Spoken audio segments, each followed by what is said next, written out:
So let's talk a little bit about vectors in space. So we've been dealing mostly with 2D coordinates now, but we want to start dealing with 3 dimensions of coordinates because that's where things get really interesting from a perspective of a lot of what we're going to cover in this course.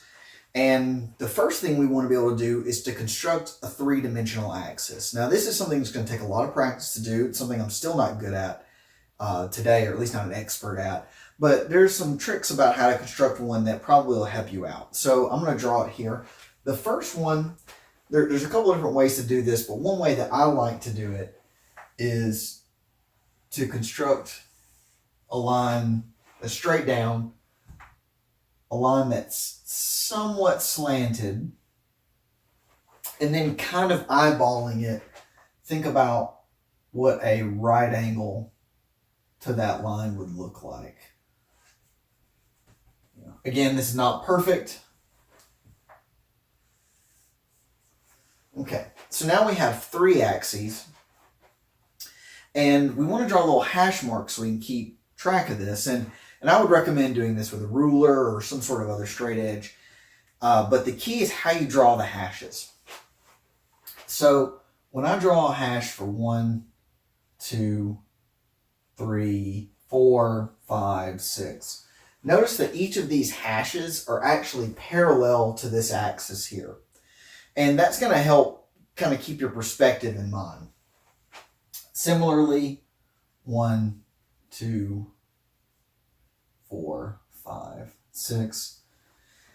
And then for that third axis, you can draw it parallel to either one. Doesn't really matter. A lot of times it's based on whatever's convenient. So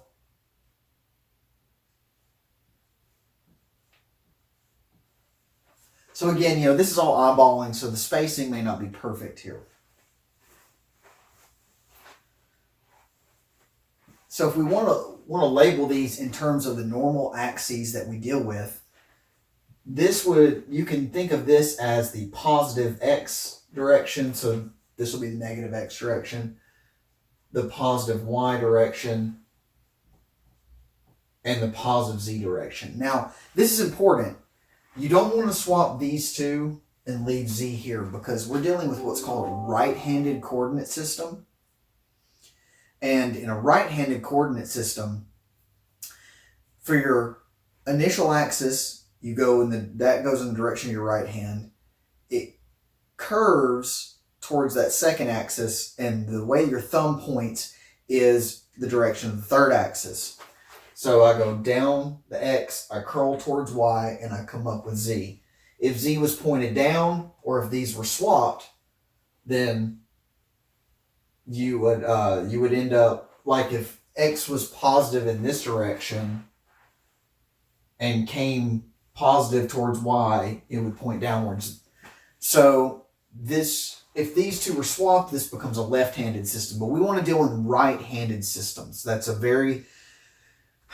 without getting too much into it, it's a very important point for what we're dealing with, because if not, it messes with a lot of the math. You can do it, but it messes with a ton of math all the way through.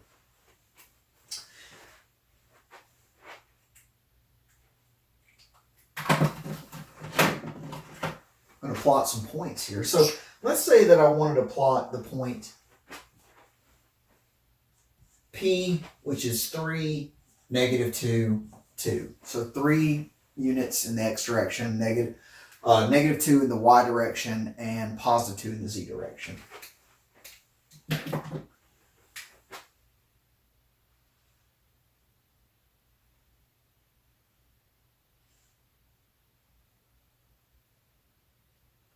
So knowing that, we go down 3 in the x direction. That one's simple. But now we want to go 2 in the y direction. So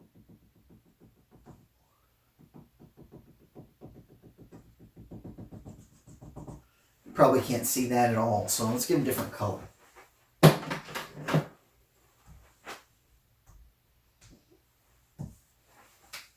So what I'm going to do is I'm going to draw an axis that's parallel to the y-axis, or a line that's parallel to the y-axis. And by doing that, I can then draw a line that's So I draw it through the x coordinate. Now I'm going to do the same thing for the y coordinate. I'm going to go parallel through the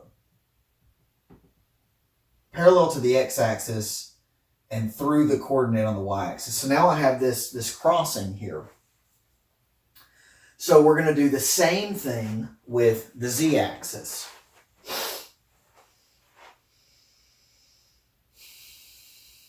So you want to be able to, you want that 2 there. You want to be able to know how you've gotten it. So you draw that parallel there. Draw that parallel there. So there's a lot of lines. With the z-axis, sometimes it's just easier.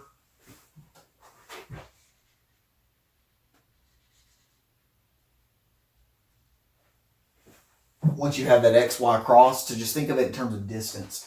So I know if I go up 2 points here, I have to go up the same height here.